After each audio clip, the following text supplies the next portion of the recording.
तो पढ़ाया था मैंने। स्क्रीन शेयर हो रही है आप लोगों को? स्क्रीन शेयर हो रही है? No sir. No sir. No.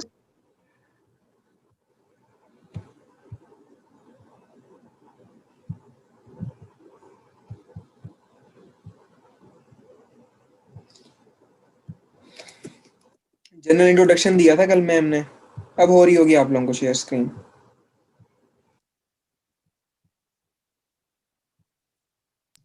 Yes sir. Yes sir.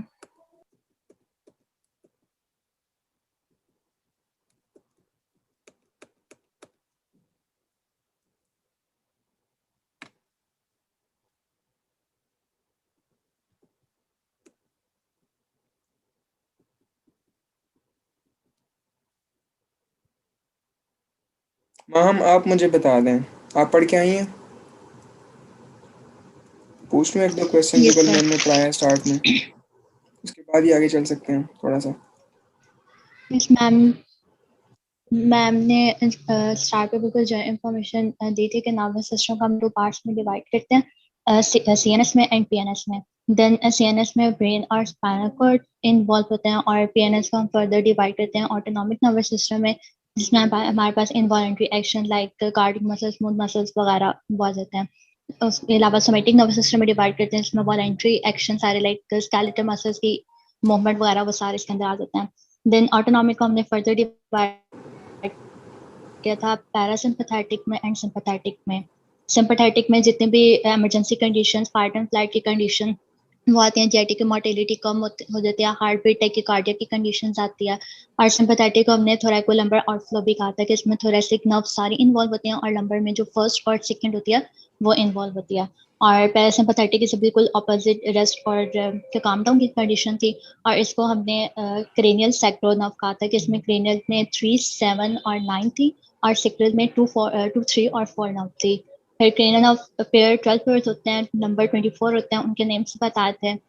Then lumbar region का बताता है कि जब हमने सेरेब्रोस्पाइनल फ्लूइड को क्लिक करना होता है टेस्ट पर्पस के लिए, तो उसके लिए हम लंबर पंक्चर करते हैं between the nerve L3 and L4, और वहाँ पे सब पेरिकिनॉइड स्पेस होती है, वहाँ से क्लिक किया जाता है डायग्नोस्टिक पर्पसेस वगैरह के लिए। और अगर हमने एनेस्थीसिया देना पेशेंट को यूरीमिया या फिर मेनिंजाइटिस की कंडीशंस में। उसके अलावा एक्सॉन और डेंड्राइट का बताया था कि एक्सॉन जो होती है इम्पल्स को लेके जाती है सेल बॉडी से आवे, और जो डेंड्राइट होती है वो towards the cell body impulse move करती है, और इन दोनों को हम न्यूरॉन्स के प्रोसेसेस कहते हैं। और अल्टरनेटिवली नेम्स को हम न्यूरॉइड्स भी कहते हैं और नर्व फाइबर्स भी कहते हैं। देन सेल बॉडी के अल्टरनेटिव नेम्स थे soma, perikaryon and neurocyton. Then axon neurocyton. हाइलो की कंडीशन बताई थी कि सेल बॉडी न्यूरोसाइटॉन के एक्सॉन हाइलो वो कंडीशन, मतलब वो पॉइंट होता है सेल बॉडी का जहाँ से एक्सॉन्स ओरिजिनेट कर रहे होते हैं। और यहाँ पे नीजर ग्रेन्यूल्स प्रेजेंट नहीं होते जहाँ पे एक्सॉन हाइलो होता है।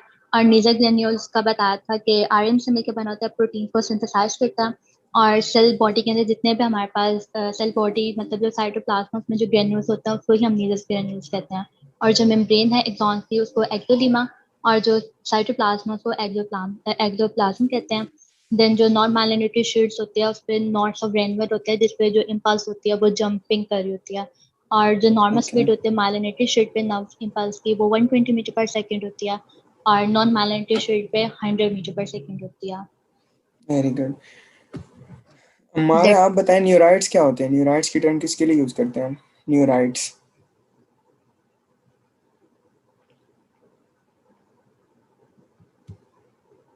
क्यों मेरी आवाज आ रही है? हमारा सर जी कल, यस सर कल लास्ट में डिस्कनेक्ट हो गया था।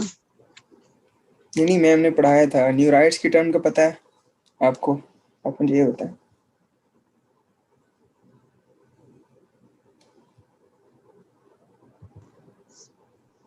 मैम आप बता दें, आपको न्यूराइड्स की टर्म का पता? आपने सारा बताया, बहुत अच्छा बताया आपने। टोटली लेक्चर आप पढ़ के आई हैं, बहुत अच्छा लगा। न्यूरॉन्स के प्रोसेसेस होते हैं ना, न्यूरॉन्स के जो जी जी, फाइबर्स भी कहते हैं। आवाज आपकी कट रही है, दोबारा बोलें। ओके न्यूरॉन्स में जो प्रोसेसेस होते हैं लाइक एक्सॉन्स और डेंड्राइट्स, उनको जी कलेक्टिवली हम न्यूरॉइड्स भी कहते हैं और या नर्व फाइबर्स भी कहते हैं। ओके।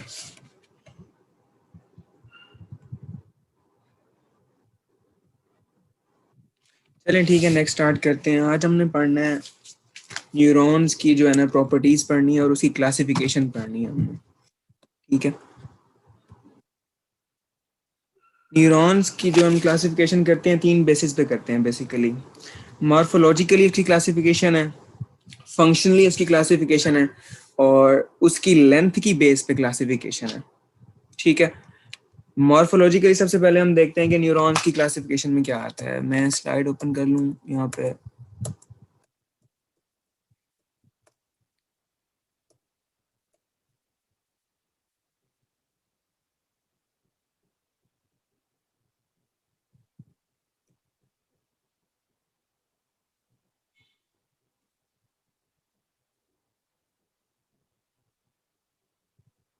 स्लाइड्स आपको शो हो रही हैं इधर, आप लोगों के अपने पास भी हैं? हाँ जी, ये यस सर।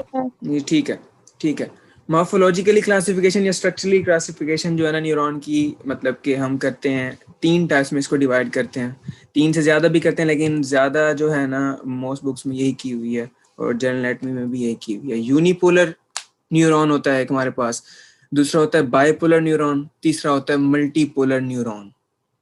एक चौथी क्लासिफिकेशन भी है अगर आप ऐड करना चाहें, एनएक्सोनिक न्यूरॉन, उसका मैं आपको बाद में बताता हूँ। यूनिपोलर न्यूरॉन आपको पता है कि आपको ये यहाँ पे इसकी पिक्चर तो नहीं शो हो रही।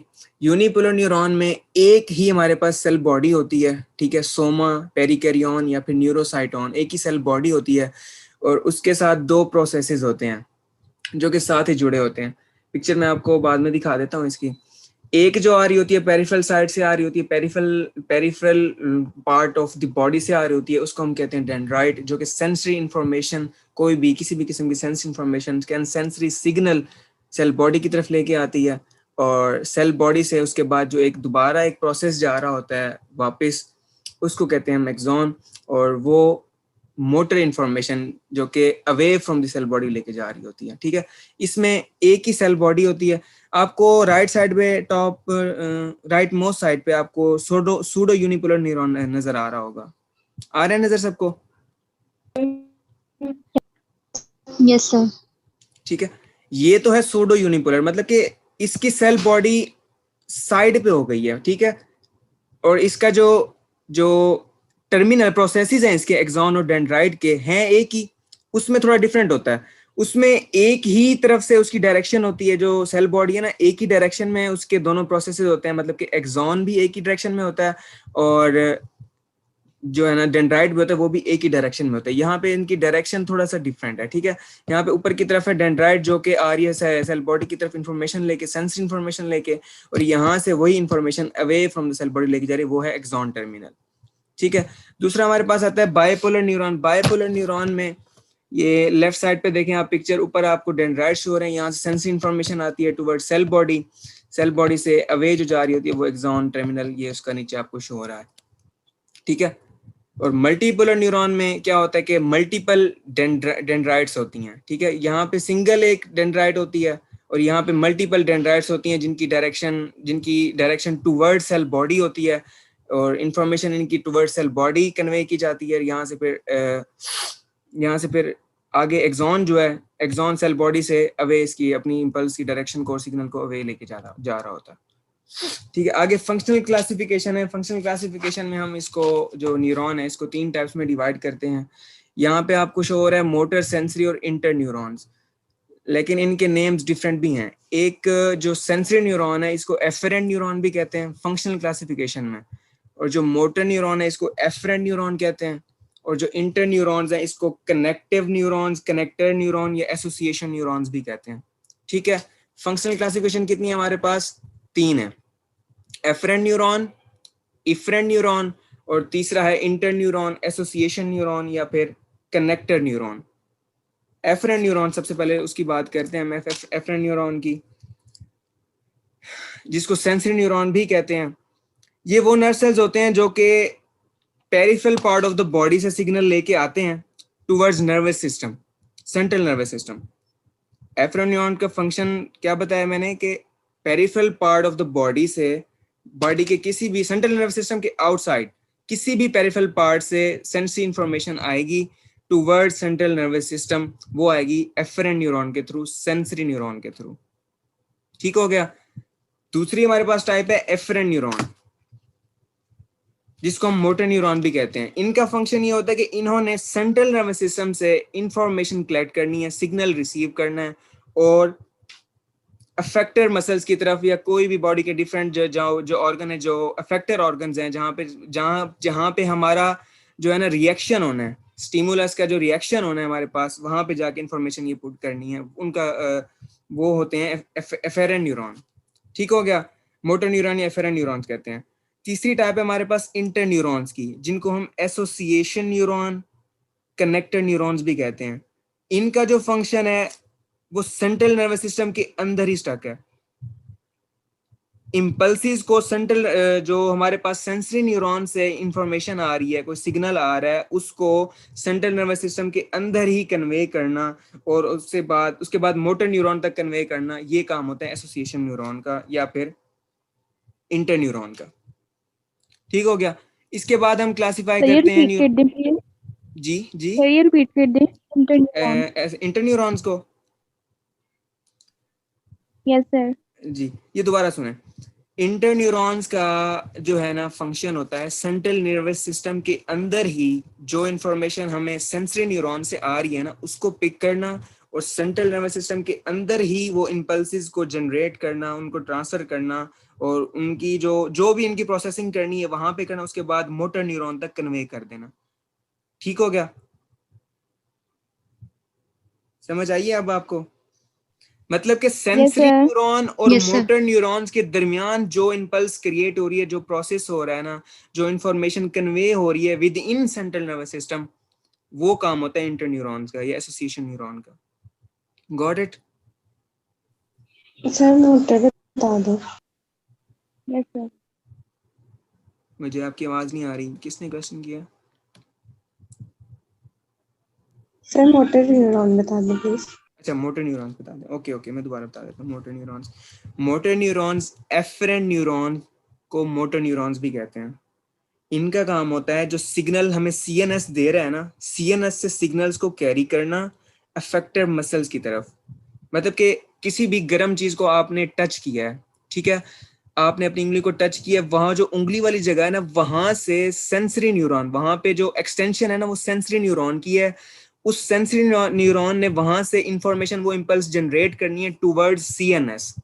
ठीक है, वो सेंसरी न्यूरॉन है, और उसका जो इफेक्ट होना है ना, वो सीएनएस से जो सिग्नल क्रिएट होके अफेक्टर मसल की तरफ होना है। मतलब कि हमारे किसी भी मसल की तरफ, मतलब मसल फाइबर्स हैं, ग्लैंड सेल्स हैं, किसी भी मसल की तरफ हमारा जो इफेक्ट होना है ना, उस स्टिमुलस का जो इफेक्ट होना है ना, वो मोटर न्यूरॉन की वजह से होना है। मोटर न्यूरॉन ने सेंट्रल नर्वस सिस्टम से इंफॉर्मेशन को कैरी करना है, सिग्नल को कैरी करना है अफेक्टर मसल की तरफ, के वो हाथ हमारा जल्दी से बैक ऑफ हो जाए।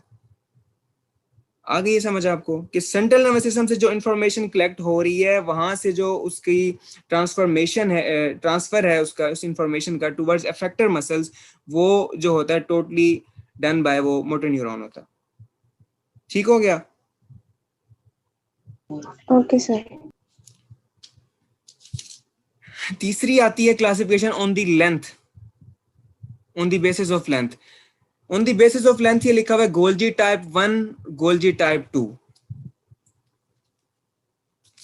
टाइप 1 और टाइप 2। टाइप 1, गोल्जी टाइप 1 जो न्यूरॉन्स होते हैं वो गोल्जी टाइप 2 से लेंथ में बड़े होते हैं। एक्सॉन की बेस पे क्लासिफिकेशन की जाती है इसकी। बेसिकली जो है ना, ये दो टाइप्स हैं न्यूरॉन्स की, गोल्जी टाइप 1 और गोल्जी टाइप 2। गोल्जी टाइप 1 में जो एक्सॉन होता है ना, वो उसकी जो लेंथ होती है थोड़ी ज्यादा लंबी होती है, एक्सटेंडेड होता है एक्सॉन। और जो गोल्जी टाइप 2 है, इसकी बस आप इतनी इंफॉर्मेशन याद रखें जो मैं बता रहा हूँ कि गोल्जी टाइप 1 जो है ना, उसका जो एक्सॉन एंड होता है ना, वो थोड़ा सा एक्सटेंडेड होता है, थोड़ी सी उसकी लेंथ ज्यादा होती है। और जो गोल्जी टाइप 2 है, उसमें ऑलमोस्ट नेग्लिजिबल एक्सॉन लेंथ होती है, नॉर्मल या नेग्लिजिबल कह लें। इसका डिफरेंस आपस में बस इतना ही है गोल्जी टाइप 1 और टाइप 2 का। और ये जनरल एनाटॉमी में भी आपको नहीं है वैसे, लेकिन ये एक्स्ट्रा इन्फॉर्मेशन है, आप ये कर लें। इतना ही याद करने कि लेंथ की बेस पे दो टाइप्स हैं गोल्जी टाइप वन जो है ना वो कंपैरेटिवली टाइप टू के से ज़्यादा लेंथी है, लेंथ में ज़्यादा है।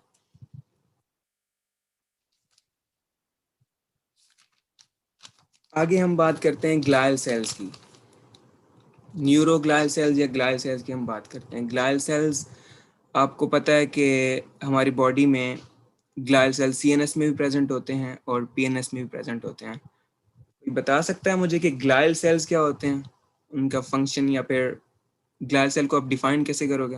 कोई बता सकता है मुझे आप में से?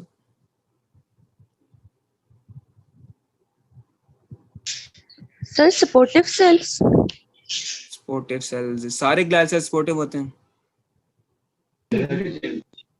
Nutritional cells. Nutritional cells, okay. Anyone else? आवाज? सर न्यूरॉन को सपोर्ट करते हैं कनेक्टिव टिश्यू। उन कनेक्टिव टिश्यू के जो सेल होते हैं ना उनको ग्लायल सेल कहते हैं। ठीक है।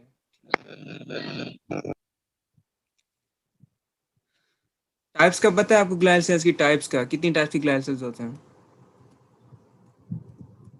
किसी को भी पता हो, आइडिया हो पहले से?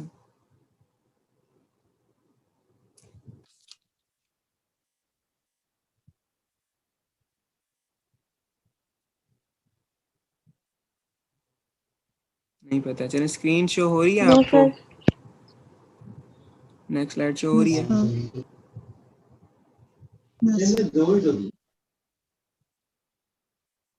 टोटली 6 टाइप्स होती हैं। अब ये किसकी तरफ से शो रहा है? जरा माइक ऑफ कर दें, कोई एक बंदा बोलना है या फिर किसी जगह पे बैठे। स्क्रीन शो हो रही है सबको? स्लाइड?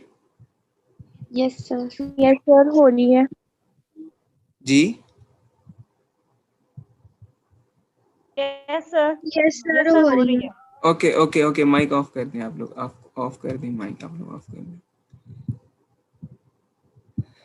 6 टाइप्स के ग्लायल सेल्स होते हैं, जिनमें से 2 जो है ना वो पीएनएस में उनका रोल होता है, और जो बाकी 4 होते हैं उनका सीएनएस में रोल होता है। आपने एफएससी तक तो श्वान सेल्स पढ़े होंगे, शायद श्वान सेल्स ही पढ़े होंगे, सैटेलाइट सेल्स भी शायद पढ़े हों, लेकिन ये बाकी जो है ना ये आपने नहीं पढ़े होंगे। तो सीएनएस के और पीएनएस के हम ग्लायल सेल्स पढ़ते हैं आज, ठीक है। ग्लायल सेल्स का फंक्शन सही बता रहे थे वो लोग कि सपोर्टिव फंक्शन होता है, न्यूट्रिटिव फंक्शन होता है, ठीक है, और दोनों में ही फंक्शन होता है, सीएनएस में भी और पीएनएस में भी फंक्शन होता है, ठीक है। डिफरेंट टाइप्स होती हैं। मेरी आवाज आप लोगों को आ रही है? इंटरनेट कनेक्शन मेरा अनस्टेबल हो रहा है, अगर जब आवाज ना आ रही तो मुझे फोन में Yes, sir. बताइएगा, ठीक है। Yes sir. Yes sir. Total 6 types होती हैं ग्लायल सेल्स की, तो हम पढ़ने लगे हैं, ठीक है। 2 होते हैं पीएनएस के और 4 होते हैं सीएनएस के। जो पीएनएस के ग्लायल सेल्स हैं उसमें से एक पहला है, उसको कहते हैं सैटेलाइट सेल, और जो दूसरा है उसको कहते हैं श्वान सेल्स। सैटेलाइट सेल्स की हम बात करते हैं। सबसे पहले सैटेलाइट सेल्स जो होते हैं उनको कैप्सूल सेल्स भी कहते हैं, ठीक है। इनका फंक्शन क्या होता है? सैटेलाइट सेल्स का फंक्शन क्या होता है? सैटेलाइट का फंक्शन जो है ना सेम वही फंक्शन होता है जो कि सीएनएस में एस्ट्रोसाइट्स का होता है। पीएनएस में, पेरिफेरल नर्वस सिस्टम में, सैटेलाइट ग्लायल सेल्स का फंक्शन न्यूट्रिएंट्स प्रोवाइड करना होता है, ठीक है, या स्ट्रक्चरल सपोर्ट होता है। स्ट्रक्चरल सपोर्ट और न्यूट्रिएंट्स प्रोवाइड करना अपने सेल को जो है वो है सैटेलाइट सेल्स का काम होता है।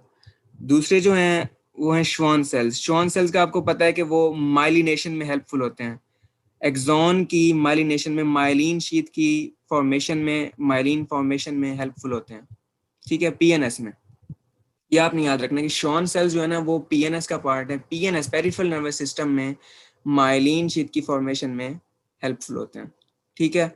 और जो एक श्वान सेल है वो एक एक्सॉन को ही माइलिन शीथ प्रोवाइड कर सकता है। जबकि सीएनएस की अगर हम बात करते हैं उसमें जो माइलिन फॉर्मेशन होती है वो ओलिगोडेंड्रोसाइट्स की हेल्प की वजह से होती है। ओलिगोडेंड्रोसाइट्स आपको स्लाइड में नजर आ रहा होगा, ये हम स्लाइड से पढ़ लेते हैं। ओलिगोडेंड्रोसाइट्स ये लिखा हुआ है सबसे पहले स्लाइड में, ओलिगोडेंड्रोसाइट्स का लिखा हुआ है। इनका काम होता है कि सीएनएस में माइलिनेशन प्रोवाइड करना, मतलब कि एक्सॉन में जो माइलिन फॉर्मेशन है वो सीएनएस की मदद से होती है। और मल्टीपल ओलिगोडेंड्रोसाइट्स चाहिए होते हैं सेंट्रल नर्वस सिस्टम में एक्सॉन की माइलिनेशन के लिए, जबकि पेरिफेरल नर्वस सिस्टम में एक श्वान सेल एक ही एक्सॉन को माइलिनेशन प्रोवाइड कर सकता है। ये बात आपने पिक की है। मैंने कहा है कि सेंट्रल नर्वस सिस्टम में मल्टीपल ओलिगोडेंड्रोसाइट्स, मल्टीपल सेल्स जो होते हैं इकट्ठे मिलके एक एक्सॉन की माइलिनेशन में हेल्पफुल होते हैं, एक एक्सॉन को माइलिनेट कर रहे होते हैं।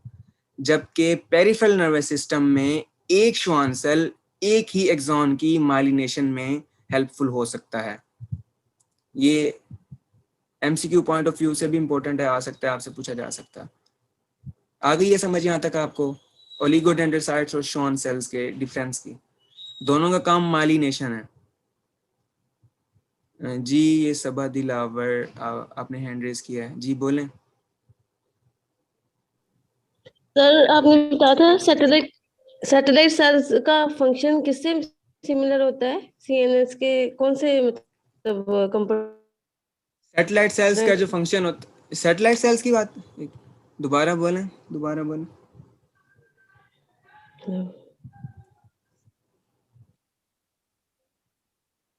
जी सर, आपने कहा था कि सैटेलाइट सेल का फंक्शन सेम होता है जी, सीएनएस का, कोई सैटेलाइट सेल्स का कंपोनेंट फंक्शन बताया ये ना कि स्ट्रक्चरल सपोर्ट प्रोवाइड करना पेरिफेरल नर्वस सिस्टम में, न्यूरॉन्स को स्ट्रक्चरल सपोर्ट प्रोवाइड करना। जबकि सेंट्रल नर्वस सिस्टम में जो स्ट्रक्चरल सपोर्ट है या फिर कैप्रीज की तरफ जो कनेक्शन होता है वो होता है एस्ट्रोसाइट्स की मदद से। एस्ट्रोसाइट सेंट्रल नर्वस सिस्टम के सेल्स हैं, ठीक है, ग्लायल सेल्स हैं। ये एक एस्ट्रोसाइट जो है ना, मीटिंग एंड होने वाली, तो आप लोग दोबारा ज्वाइन कर लीजिएगा काइंडली, ठीक है। एस्ट्रोसाइट जो है ना वो सेंट्रल नर्वस सिस्टम के ग्लायल सेल्स हैं, जिनका काम मतलब कि कंसंट्रेशन ऑफ आयंस को रेगुलेट करना भी होता है, उनका काम स्ट्रक्चरल सपोर्ट भी होता है, न्यूट्रिएंट्स की प्रोडक्शन नहीं, उनको न्यूट्रिएंट्स को प्रोवाइड करना भी होता है सेल्स को, न्यूरॉन सेल्स को, नर्व सेल्स को, और आयंस की कंसंट्रेशन को रेगुलेट करना भी एस्ट्रोसाइट का काम होता है। तो एस्ट्रोसाइट से रिलेट करता है सैटेलाइट का फंक्शन, सैटेलाइट सेल्स का function. Astrocytes in central nervous system, जबकि satellite cells in peripheral nervous system. Got it? आ गई ये समझ यहाँ तक आपको बात? Yes sir. जी, एस्ट्रोसाइट्स में अभी आ रहे हैं। Yes sir. ठीक है, ओलिगोडेंड्रोसाइट्स और श्वान सेल्स की सबको समझ आ गई यहाँ तक? ये डिफरेंस की, मेन डिफरेंस की मैं एक बार फिर रिपीट कर देता हूँ। ये पॉइंट बहुत इंपॉर्टेंट है कि multiple oligodendrocytes are required in the myelination of central nervous system, myelination of axon in central nervous system, whereas Schwann cells, only one Schwann cell can myelinate one axon in peripheral nervous system. ठीक है, next हम बात करते हैं astrocytes की। Astrocytes आपको यहाँ पे फिगर में भी शो हो रहे हैं, स्टार शेप्ड सेल्स होते हैं, ठीक है। इनका काम न्यूट्रिएंट्स प्रोवाइड करना भी होता है, स्ट्रक्चरल सपोर्ट प्रोवाइड करना भी होता है, आयंस की और केमिकल्स की रेगुलेशन में भी ये इंपॉर्टेंट होते हैं, ठीक है। नेक्स्ट है एपेंडाइमल सेल्स। एपेंडाइमल सेल्स जो है ना हमारे पास, इनका ये फ्लूइड फिल्ड वेंट्रिकल्स होती हैं। ये पिक्चर में आपको दिखाता हूँ अभी थोड़ी देर तक, वो पिक्चर साइड में मैंने पहले अलग से ली हुई है।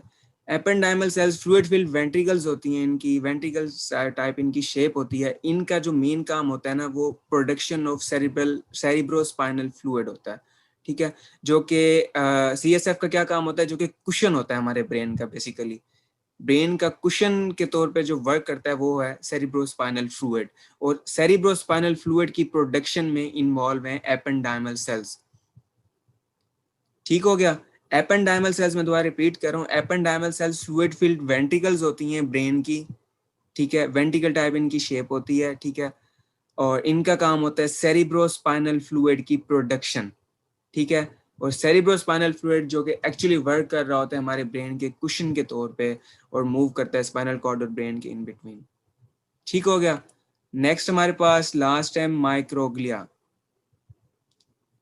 ठीक है। माइक्रोग्लिया स्कैवेंजर सेल्स या फैगोसाइट सेल्स भी इन्हें कहते हैं, ठीक है। इनका काम होता है फेगोसिटिक रोल होता है इनको। फेगोसाइट से क्या काम होता है, कोई भी इन्वेडिंग ऑर्गेनिज्म है, ठीक है, फॉरेन ऑर्गेनिज्म है, उनकी डिस्ट्रक्शन में या उनको किल करने में वो रोल जो होता है वो माइक्रोग्लिया का होता है। इम्यूनिटी या इन्फ्लेमेशन से बचाने के लिए जो है ना वो रोल होता है वो माइक्रोग्लिया का होता है। ठीक है, मैं दोबारा ये रिपीट कर रहा हूँ कि जो CNS के सेल्स हैं वो 4 हैं। उनमें एक सबसे पहले ओलिगोडेंड्रोसाइट्स हैं, दूसरे नंबर पे एस्ट्रोसाइट्स हैं, तीसरे नंबर पे एपेंडाइमल सेल्स हैं, और चौथे पे माइक्रोग्लिया जिनको स्कैवेंजर सेल्स या फेगोसिटिक सेल्स भी कहते हैं। ठीक हो गया। और पेरिफेरल नर्वस सिस्टम के हमारे पास जो मेन सेल्स आ जाते हैं वो 2 हैं, सैटेलाइट सेल्स और श्वान सेल्स। ये जो मैंने बताए हैं सेल्स, ग्लायल सेल्स की मैंने क्लासिफिकेशन बताई है। इसमें अगर किसी को कोई प्रॉब्लम है, कोई क्वेश्चन है तो आप वो मुझसे पूछें।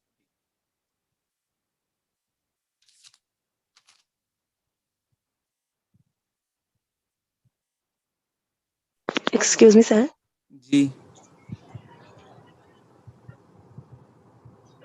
अगर आप मुझे अलाउ करें मैं 2 मिनट के लिए बस एक पॉइंट ऐड करता हूँ। एक्चुअली मैं एंडिंग का वेट नहीं कर सकती, 8:30 मेरा लेक्चर है, ओके ओके अगर आप अलाउ करें। जी जी बेटा ये जो सर ने आप लोगों को बताया है, जो टाइप्स बताई हैं, ये आप लोगों के पास पेपर MCQ हैं, ठीक है। अगर आप लोग इसमें एग्जांपल्स भी ऐड कर लें तो ज्यादा बेटर हो जाएगा। आप लोगों ने यूनिपोलर में एग्जांपल्स याद रखनी है। जितने भी आपके सेरिब्रम में ब्रश सेल्स होते हैं वो सारे के सारे यूनिपोलर होते हैं, ठीक है। सूडो यूनिपोलर तो आप लोगों को सर ने समझा दिया कि इसमें क्या सीन होता है कि डायरेक्शन सेम हो जाती है और सिंगल प्रोसेस होता है जो बॉडी के करीब जा रहा होता है। तो इस क्योंकि एक्सेप्शन है सूडो यूनिपोलर, तो वो एग्जांपल ज्यादा पूछी जाती हैं और उसकी एग्जांपल भी रेयर होती है। डोर्सल रूट गैंग्लियन में जितने भी आपके न्यूरॉन्स होते हैं वो सारे सूडो यूनिपोलर होते हैं, ठीक है। और क्रेनियल गैंग्लिया के सारे ही। तो ये 2 एग्जांपल्स आपने सूडो यूनिपोलर में याद रखनी है। और बाइपोलर में आप लोगों ने याद रखनी है जो आप लोगों को सर अभी पढ़ाएंगे, कॉक्लियर और वेस्टिब्यूलर नर्व जो होती है हमारी। मैंने आपको कहा था अपने कल के लेक्चर में कि याद रखनी है ये नाम। तो वो सारी बाइपोलर होती हैं, जितनी भी कॉक्लियर और वेस्टिब्यूलर होती हैं, ठीक है। उसके अलावा रेटिना की और फैक्ट्री सारी नर्व्स ये बाइपोलर नेचर। चलिए आपने पढ़ तो लिया कि टाइप्स यही हैं, तो बेटा एग्जांपल अगर आ जाए तब भी तो आपको बैकअप प्लान रखना चाहिए ना। तो आपने ये याद रखना। उसके बाद जो मल्टीपोलर में सबसे इंपॉर्टेंट MCQ है ना, तो आप लोगों ने ये याद रखना है कि आपकी बॉडी के सबसे ज्यादा पाए जाने वाले जो न्यूरॉन है वो कौन से हैं। जी मुनज़्ज़ा, आप मुझे बताएं, अगर हम कार्टिलेज की बात करें, बोन डेवलपमेंट की बात करें कि किस तरीके से होती है, तो उसमें क्या MCQ आपने कवर किया था? जी मुनज़्ज़ा, जल्दी से मीटिंग एंड हो जानी है बेटा। मैम सबसे अबंडेंट कार्टिलेज आपने बताया था हाइलिन कार्टिलेज होता है। जी, और अगर हम बात करें बोन डेवलपमेंट की, मेम्ब्रेनो कार्टिलेजिनस या कार्टिलेजिनस मैम सारी की सारी, कार्टिलेजिनस आनी थी इसमें, ठीक है। जो तो मोस्ट जैसे हम अबंडेंट हर होती है। यूनिट में हर टॉपिक में कवर करते हैं ना ये बात कि कौन से वाला सबसे ज्यादा ओवरऑल बॉडी में पाया जाता है। मतलब हर टॉपिक में एक ये चीज तो होती है ना कि ओवरऑल अबंडेंस किस चीज की है। जैसे हम अभी ब्लड पढ़ रहे थे प्रीवियस लेक्चर में, मैंने आपको बताया आरबीसी नंबर में ज्यादा होते हैं, WBC साइज में ज्यादा होते हैं, ठीक है। ऐसे ही मल्टीपोलर न्यूरॉन सबसे ज्यादा वैरायटी को कंस्टिट्यूट करते हैं और ये पाए कहाँ पर जाते हैं, सारे के सारे CNS में, मतलब पूरे ब्रेन में, पूरे स्पाइनल कॉर्ड में, और उसके अलावा आपके जितने भी ऑटोनॉमिक गैंग्लिया हैं वहां पर।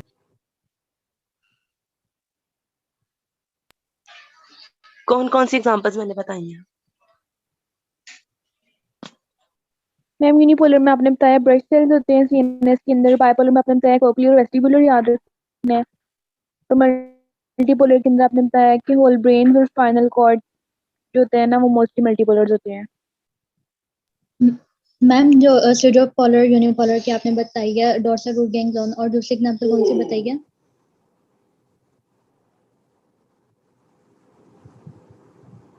यूनी की brush cell, cranial ganglion cells बताया मैम ने।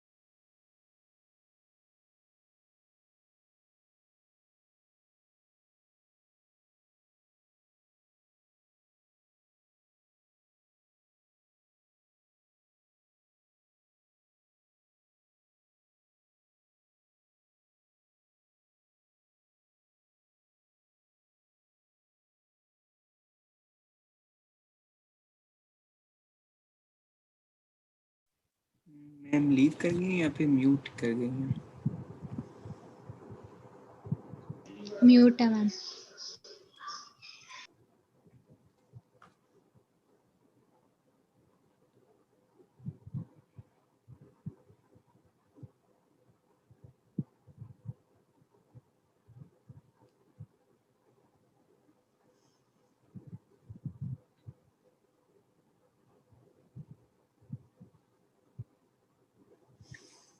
चलिए जब तक मैम आती हैं आपको मैं एक पिक्चर दिखाता हूँ न्यूरोग्लिया सेल्स की जो है ना, आपको पिक्चर दिखाता हूँ।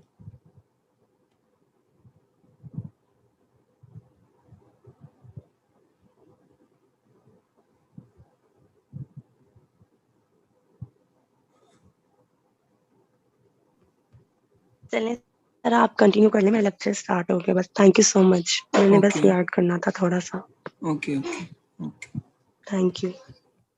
ये आपको शो हो रही है पिक्चर्स स्ट्रक्चरल यस शो? ठीक है। ये न्यूरोग्लिया की जो हमने 6 टाइप्स पढ़ी है ना, ये ठीक है, जो 6 टाइप्स हमने पढ़ी है ना, सेंट्रल नर्वस सिस्टम में जो 4 टाइप्स होती हैं, पेरिफेरल नर्वस सिस्टम में जो 2 टाइप्स होती हैं, उनकी जो स्ट्रक्चर है, स्ट्रक्चर देख लें आप, याद कर लें। स्ट्रक्चर वाइज भी एमसीक्यूज आपको आ सकते हैं यूएचएस में, ठीक है। मुझे यूएचएस के पैटर्न का तो कुछ खास आइडिया नहीं ना है। इधर एएचएस में जो है ना होते हैं, एएचएस कहता हूँ, जो किंग एडवर्ड में जो एएचएस के बच्चे होते हैं उनके तो पेपर यहीं पे ही बनते हैं, आपको शायद आइडिया ही होगा। आप लोग सारे डिफरेंट यूनिवर्सिटीज़ के हैं ना, सारी यूएचएस के अंडर आती हैं, जो सबके सब यूएचएस के अंडर में आते हैं ना? Yes, sir. Yes sir. हाँ जी। Yes, sir. इधर केई जो है वो खुद डील करती है, खुद ही जो पढ़ाते हैं वो वही टीचर्स ही पेपर बनाते हैं, और वाइवास जो होते हैं वो इंटरनल एक्सटर्नल दोनों हो जाते हैं, लेकिन पेपर इनके यहीं से बनते हैं। तो यूएचएस पैटर्न का कुछ खास आइडिया नहीं है मुझे उनमें, और यूएचएस पैटर्न का कुछ खास आइडिया नहीं है, लेकिन मैं आप लोगों के पास पेपर गो थ्रू करूँगा तो इंशाल्लाह फिर साथ साथ आपको एमसीक्यू पैटर्न देख लूँगा, पता चल जाएगा किस तरह के वहाँ पे एमसीक्यूज आते हैं, तो वो भी मैं आपको बता दूँगा साथ साथ। नेक्स्ट लेक्चर से इंशाल्लाह ताला मेरी कोशिश होगी कि आपको साथ साथ बताऊँ कि ये चीज़ एमसीक्यू पॉइंट ऑफ व्यू से बहुत इंपॉर्टेंट है, ये आपने गो थ्रू करनी है। एपेंडाइमल सेल्स आपको शो हो रहे होंगे, ये लेफ्ट मोस्ट साइड पे, ये देख लें आप इनके स्ट्रक्चर। ओलिगोडेंड्रोसाइट्स जो हैं, ठीक है, ये देखें माइलिनेशन, ये ए ओलिगोडेंड्रोसाइट, ये सेल आपको शो हो रहे हैं, ठीक है। ये इस तरह के एक और सेल इस साइड पे भी होता है एक्सॉन के, ठीक है। मैंने आपको बताया कि multiple more than one oligodendrocyte जो है ना वो इन्वॉल्व होता है एक्सॉन की माइलिनेशन में, ठीक है, सेंट्रल नर्वस सिस्टम में। तो इस तरह का एक और सेल यहाँ पे भी होता है, कनेक्टेड होता है कि एक्सॉन से, तो ये इस तरह इनकी माइलिनेशन करते हैं सीएनएस में। और ये माइक्रोग्लिया जिनको स्कैवेंजर सेल्स फैगोसाइट्स भी कहते हैं, ठीक है, इनका रोल वही होता है जो कि फैगोसाइट्स का होता है, मतलब इन्वेडिंग ऑर्गेनिजम्स को डिस्ट्रॉय करना उनको, और बॉडी को इम्यूनिटी प्रोवाइड करना इन्फ्लेमेशन से, ठीक है, इन्फ्लेमेशन से वो करना, बचाना वगैरह। एस्ट्रोसाइट्स, इसका मैंने फंक्शन बताया आपको। जी जी जी। सर माइक्रोग्लिया के दूसरा नेम बता दें। माइक्रोग्लिया का जो सेकंड नेम है scavenger cells, SCAVENGER, scavenger cells, या फिर इन्हें फैगोसाइट्स भी कहते हैं, फैगोसिटिक सेल्स भी कहते हैं, ठीक है। Okay sir, thank you. और ये एस्ट्रोसाइट्स हैं। एस्ट्रोसाइट्स के फंक्शन मैंने आपको बताया कि इनका काम आयंस और केमिकल्स की रेगुलेशन होता है, ठीक है। न्यूरॉन्स में जो आयंस होते हैं, ठीक है, उन केमिकल्स की रेगुलेशन करना, और स्ट्रक्चरल सपोर्ट भी प्रोवाइड करते हैं, और न्यूट्रिएंट्स भी प्रोवाइड करते हैं ये जो एस्ट्रोसाइट्स हैं, ठीक है। एपेंडाइमल सेल्स का फंक्शन मैंने क्या बताया, कोई मुझे बता सकता है? कोई एक बंदा हैंड रेज करके वो अपना एक माइक खोल ले, कोई एक बताए। सर सीएसएफ की प्रोडक्शन करता है। जी ठीक है, सीएसएफ प्रोडक्शन, ठीक है, गुड। और पेरिफेरल नर्वस सिस्टम के जो सेल्स हैं वो 2 हैं, सेटेलाइट सेल्स और शॉन सेल्स। शॉन सेल्स का फंक्शन बिल्कुल सिमिलर है जो कि ओलिगोडेंड्रोसाइट्स का इन सीएनएस है, मतलब कि माइलिनेशन ऑफ एक्सॉन, ठीक है। और सेटेलाइट सेल्स का मैंने सेकंड नेम बताया है, इनको कैप्सूल सेल्स भी कहते हैं, ठीक है, कैप्सूल सेल्स। और इन्होंने सेल बॉडीज को सराउंड किया होता है, न्यूरॉन्स की जो सेल बॉडीज होती है ना उनको सराउंड किया होता है इन्होंने। ये देख रहे हैं आप, ये जो ऊपर आपको ग्रीनिश से लाइट ग्रीनिश से सेल्स नजर आ रहे हैं, ये सैटेलाइट सेल्स हैं, ये सेल बॉडी है। इन्होंने सेल बॉडी, न्यूरॉन की सेल बॉडी को सराउंड किया होता है और पेरिफेरल नर्वस सिस्टम में ही, ठीक है। इनका काम वो न्यूट्रॉन्स की वो स्ट्रक्चर सपोर्ट ही है ना, सेल बॉडी को इन्होंने इंटैक्ट किया हुआ है, एक जगह पे रखा हुआ है, ठीक है। और न्यूट्रॉन्स की प्रोवाइड भी इनका काम ही है, ठीक है। और नेक्स्ट हम बात करते हैं, मैं आपको थोड़ा सा बताता हूँ कि स्पाइनल नर्व की फॉर्मेशन कैसे होती है। स्पाइनल नर्व की फॉर्मेशन, ये स्लाइड शेयर कर देता हूँ।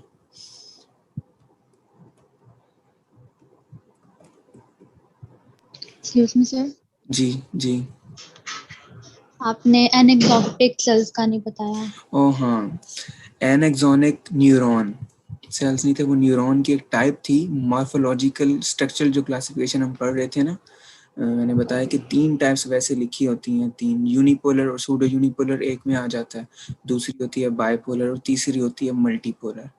चौथी भी होती है, उसे कहते हैं एनेक्सोनिक न्यूरॉन। एनेक्सोनिक न्यूरॉन वो न्यूरॉन होता है जिसका कोई भी एक्सॉन नहीं होता, एक्सॉन एंड जिसका मिसिंग होता है उसको एनेक्सोनिक न्यूरॉन कहते हैं, ठीक है। एज ए नेम शोज के N axonic without axon neuron, ठीक है। उस न्यूरॉन की सिर्फ डेंड्राइट्स होती हैं और सेल बॉडीज होती हैं। और ठीक हो गया, समझ आ गई। ये आपके सिलेबस का हिस्सा नहीं है, ये वैसे मैंने कहा कि ऐड कर दूंगा कि जनरल इंफॉर्मेशन के लिए शायद ज़रूरी है। मैं आपको बताता हूँ कि स्पाइनल नर्व की फॉर्मेशन कैसी होती है। यहाँ पे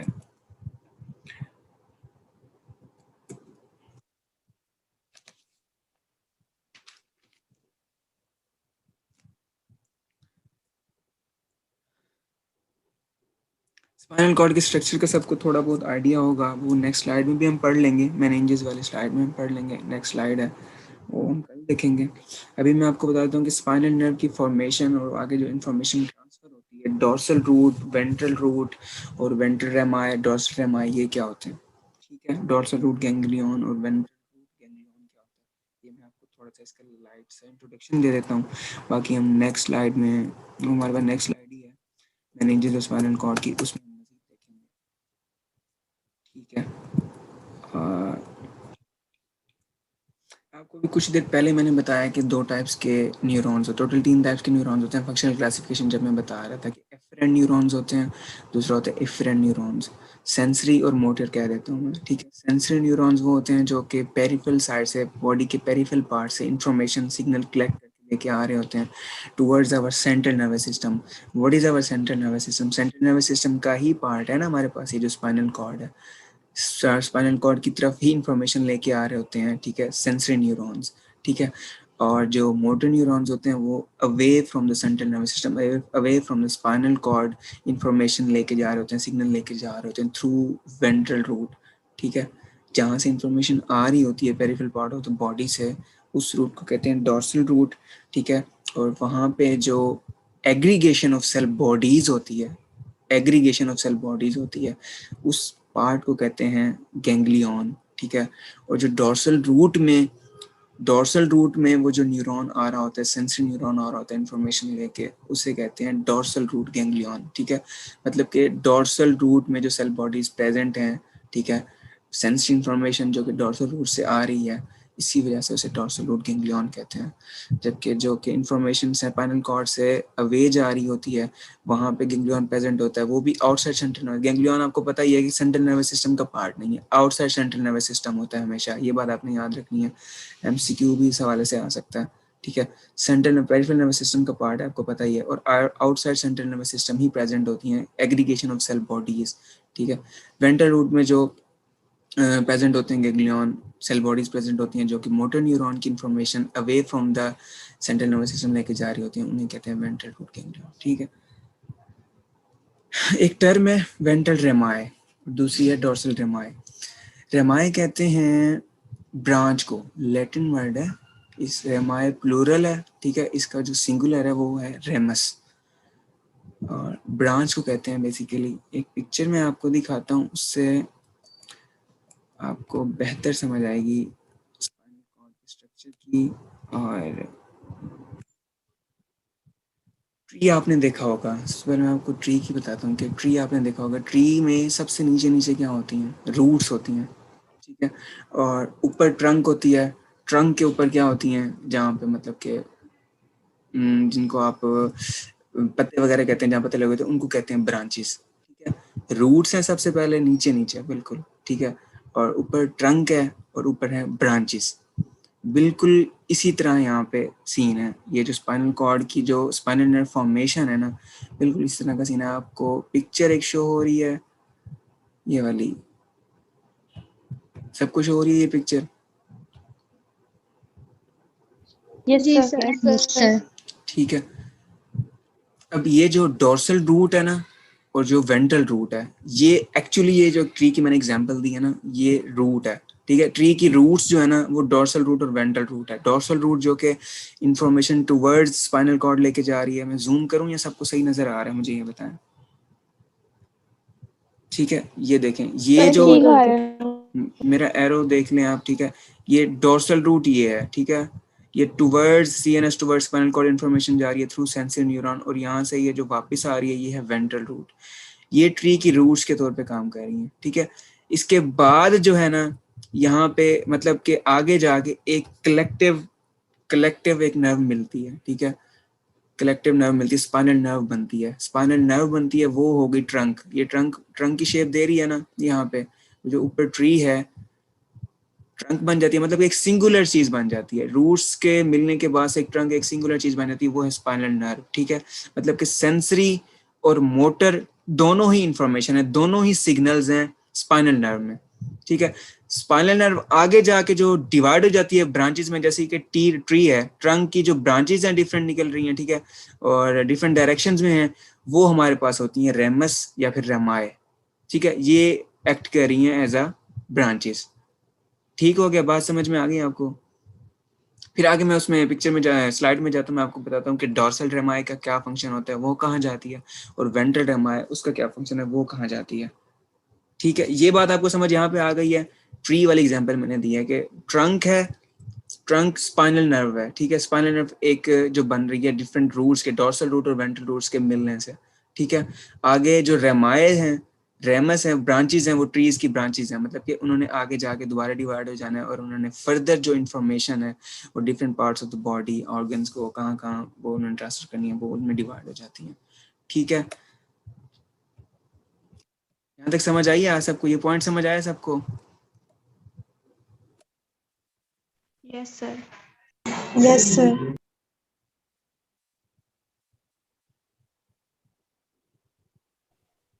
सर रेमाइका प्लीज बता दे। जी जी, दोबारा बोलें। सर रेमाइका आपने क्या बताया था, प्लीज अगेन बता दें। मुझे आवाज क्लियर नहीं आ रही, कोई और बता सकते हैं क्या बोल रही हैं? सर रेमाइका आपने क्या बताया था, प्लीज अगेन बता सर दें। रेमाए पूछनी है, रेमाए का जो आपने बताया। रेमाइका मैं बता रहा था कि रेमस जो है ना लैटिन वर्ड है, इसका जो है ना इसका मीनिंग होता है ब्रांच। ब्रांच जिसका इंग्लिश मीनिंग है ब्रांच, लैटिन वर्ड में इसको रेमस कहते हैं। तो यहाँ पे रेमाए प्लूरल है, रेमाए प्लूरल है, रेमस सिंगुलर है। वेंट्रल रेमस या डॉर्सल रेमस, ये स्पाइनल नर्व से, स्पाइनल नर्व की फॉर्मेशन के बाद डॉर्सल और वेंट्रल रूट दोनों के मिलने से स्पाइनल नर्व बनती है। स्पाइनल नर्व की फॉर्मेशन के बाद जो आगे डिवीजन होती है ना ब्रांचेस में, इसी स्पाइनल नर्व की, स्पाइनल नर्व में दोनों इंफॉर्मेशन हैं, सेंसरी भी है और मोटर भी है।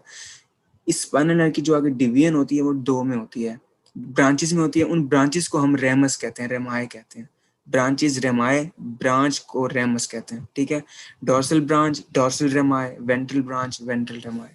अब मैं इन दोनों में आपको डिफरेंस बताता हूँ कि वेंट्रल रेमस का और डॉर्सल रेमस का क्या फंक्शन होता है और इनमें डिफरेंस क्या है।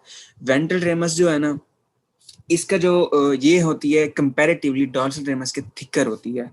क्यों थिकर होती है? क्योंकि इसने मेन जो पार्ट्स होते हैं ना बॉडी के, उनको इंफॉर्मेशन ट्रांसफर करनी होती है, उनकी तरफ ये सिग्नल इसने लेके जाना होती है, ये इंफॉर्मेशन लेके जानी होती है। मसल्स और स्किन के जो पार्ट्स होते हैं, बॉडी के जो स्किन्स हैं और मसल वाले पार्ट होते हैं ना, ठीक है, एंटीरियर पार्ट जितने भी हैं ना बॉडी के, मसल्स वाली साइड पे और स्किन वाली साइड पे, वहां पे जो इन्फॉर्मेशन लेके जानी होती है वो वेंट्रल रेमस ने लेके जानी होती है, जबकि जो डॉर्सल रेमस है जो कि कंपैरेटिवली थिनर है वेंट्रल रेमस से, उसने बैक ऑफ द बॉडी को इंफॉर्मेशन जो है ना डिलीवर करनी होती है, ये सिग्नल ट्रांसफर करना होता है बैक ऑफ द बॉडी, सिर्फ बैक ऑफ द बॉडी को। ठीक हो गया? आप लोगों में से किसी को सिंपैथेटिक गैंग्लियन का पता है? सिंपैथेटिक गैंग्लियन के बारे में कोई मुझे बता सकता है? सिंपैथेटिक गैंग्लियन क्या चीज है?